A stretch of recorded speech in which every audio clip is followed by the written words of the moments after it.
Hello friends, welcome to Pebbles. நான் உங்கள் கோபி சுதா. நம்ம இன்னைக்கு செய்ய போறது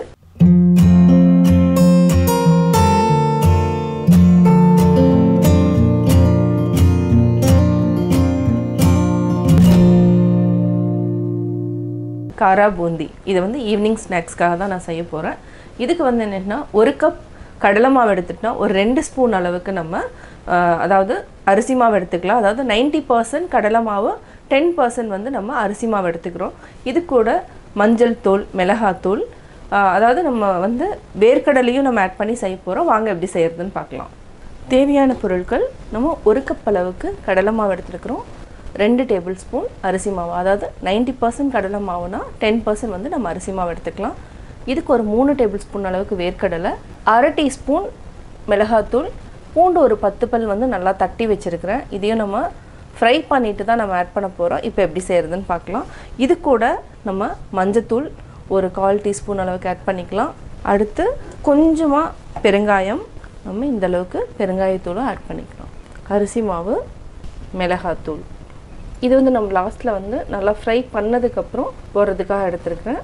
தேவையான அளவு உப்பு ஆட் பண்ணிக்கலாம். இது நல்லா மிக்ஸ் பண்ணிக்கலாம். இதுக்கு வந்து என்னென்னா தண்ணி வந்து கரெக்டாக ஊற்றணும். அதுதான் ரொம்ப ரொம்ப இம்பார்ட்டன்ட். இந்த கன்சிஸ்டன்சி கரெக்டாக இருக்கணும். இப்போ நம்ம தண்ணி ஊற்றி மிக்ஸ் பண்ணிக்கலாம். ஃபஸ்ட்டு வந்து நம்ம நல்லா கெட்டியாக கலக்கிக்கலாம். அதுக்கப்புறம் தேவையான அளவு தண்ணி ஊற்றிக்கலாம். இந்த இதில் வந்து என்னென்னா பேட்டரில் வந்து கட்டி இல்லாமல் நம்ம நல்லா கரைச்சிக்கலாம். அதுக்கப்புறம் தண்ணி ஆட் பண்ணிக்கலாம். இப்போ நம்ம கையில் வந்து கரைச்சிக்கலாம். அதாவது இந்த அளவுக்கு கரைச்சதுக்கப்புறம் நம்ம சோடா உப்பு ஆட் பண்ணிக்கலாம். இந்த அளவுக்கு ஆட் பண்ணிக்கலாம்.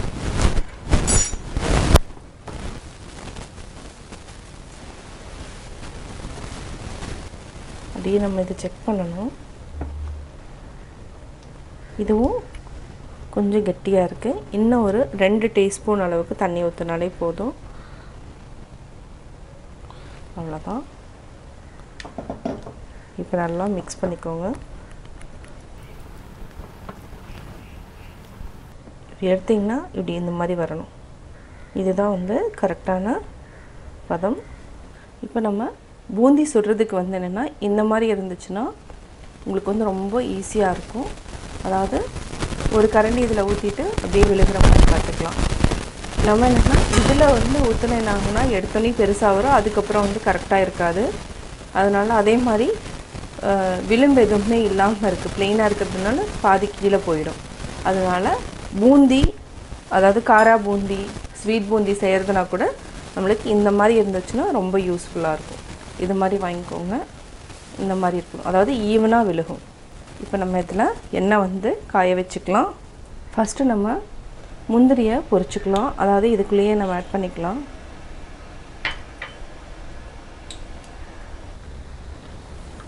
முந்திரியை நம்ம பொரிச்சிட்டோம்.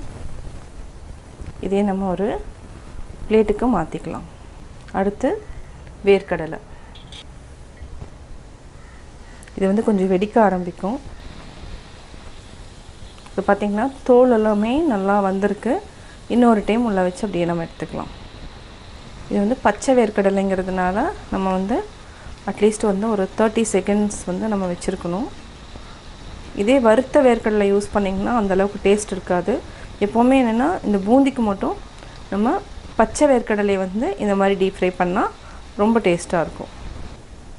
நம்ம டீப் ஃப்ரை பண்ணிட்டோம். இது எல்லாத்தையும் நம்ம லாஸ்ட்டில் ஒரு டைமு திருப்பியும் இதே மாதிரி டீப் ஃப்ரை பண்ணிவிட்டு போட்டுக்கலாம். இப்போ நம்ம ஒரு கரண்டி மாவு எடுத்துக்கலாம். ஃபஸ்ட்டு வந்து அப்படியே விழுகட்டும். அதுக்கப்புறம் நம்ம கரண்டி வச்சு லைட்டாக ப்ரெஸ் பண்ணிக்கலாம். அப்படியே தட்டினீங்கனாவே விழுக ஆரம்பிச்சிடும். ஃபஸ்ட்டு ஒரு 10 செகண்ட்ஸுக்கு வந்து நம்ம வந்து அதை வந்து எதுவுமே பண்ணக்கூடாது. அதுக்கப்புறம் நம்ம லைட்டாக பரப்பி விடலாம். இப்போ பார்த்திங்கன்னா ஒரு 10 செகண்ட்ஸ் ஆகிடுச்சு. இப்போ நம்ம லைட்டாக இந்த மாதிரி தான் செஞ்சு விடணும். அப்போ என்னென்னா எல்லாமே பிரிஞ்சிடும். இப்போ நம்ம கொஞ்சம் மீடியம் ஃப்ளேமுக்கு மாற்றிடலாம். நம்ம இதை அப்படியே எடுத்துடலாம். எண்ணெய் கொஞ்சம் வடிக்கிட்டோம். இதை நம்ம அப்படியே ஒரு பிளேட்டில் மாற்றிக்கலாம்.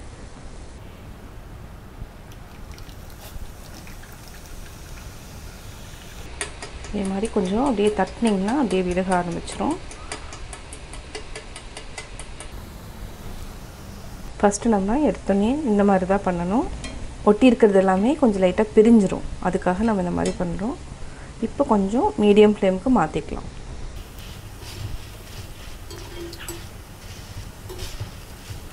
நல்லா பொன்னிறமானதுக்கப்புறம் நம்ம எடுத்துக்கலாம்.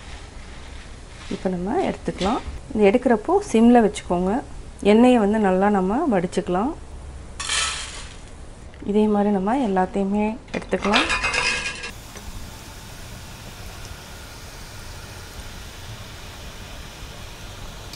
அப்படியே லைட்டாக தட்டி விடுங்க.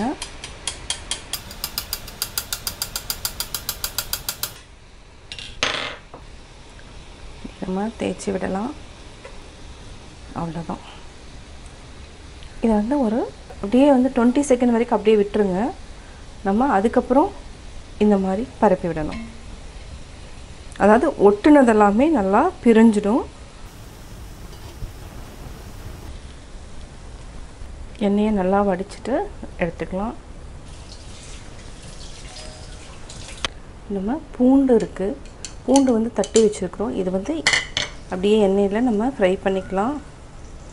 இது வந்து கடலை மாவில் செஞ்சதுனால பூண்டு பெருங்காயம் வந்து ரொம்ப மஸ்ட்டு.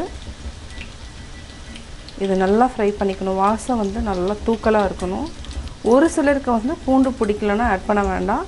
எனக்கு வந்து இது பூண்டு போட்டால் பிடிக்குங்கிறதுனால நான் வந்து ஆட் பண்ணியிருக்கிறேன். இதையும் நம்ம ஆட் பண்ணிக்கலாம். இப்போது கருவேப்பிலை,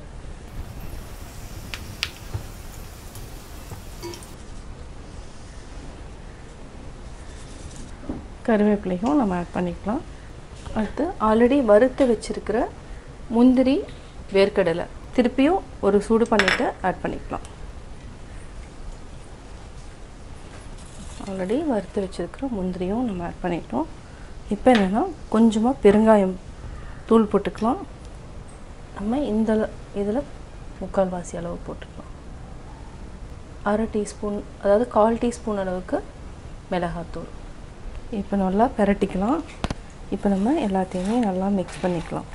டைட் கண்டெய்னரில் போட்டு மூடி வச்சிட்டிங்கன்னா இதை வந்து ஒரு 2 வீக்ஸ் மாதிரி நம்ம வந்து வச்சு சாப்பிட்லாம். நல்லா மிக்ஸ் பண்ணியாச்சு. சுவையான காரா பூந்தி ரெடி.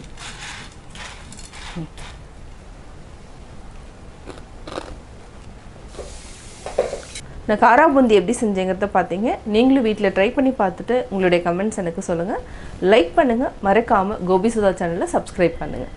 என்னோடய குக்கிங் வீடியோ முடிஞ்சதுக்கப்புறம் பார்த்தீங்கன்னா ஒரு திருக்குறள் வந்து நீங்கள் பார்க்கலாம். உங்கள் குழந்தைகளுக்கு நீங்கள் சொல்லித்தரலாம். மிகுதியான் மிக்கவை செய்தாரை தாம் தம் தகுதியான் வென்றுவிடல். செருக்கினால் நமக்கு தீங்கு செய்தவர்களை நாம் நம்முடைய பொறுமையினால் வென்றுவிட வேண்டும்.